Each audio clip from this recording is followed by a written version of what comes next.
Boleh tak saya kutip ilmu seorang-seorang, beramal seorang-seorang, saya tidak sebarkan dekat orang awam.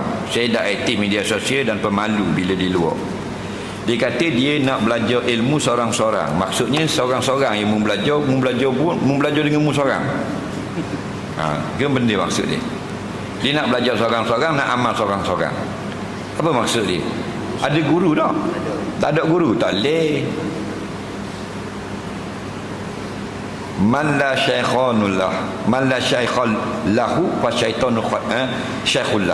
Barang siapa yang tidak ada guru baginya, maka syaitan akan mengambil kesempatan untuk menggodanya.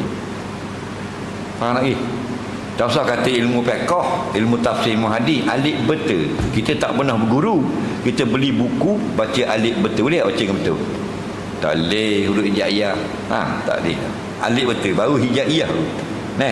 Jadi kena berguru. Al-ilmu bita'allum. Ilmu mesti dengan berguru.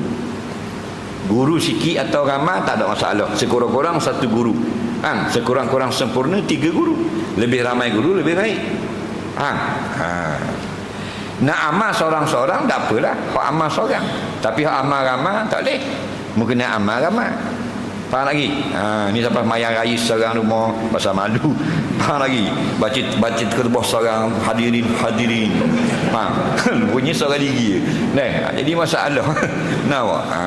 Tak usah malu. Jangan malu untuk melakukan perintah Allah. Yang malunya kita mencuri, minum arak, nak berzina, nak berjudi. Faham? Itu baru malu.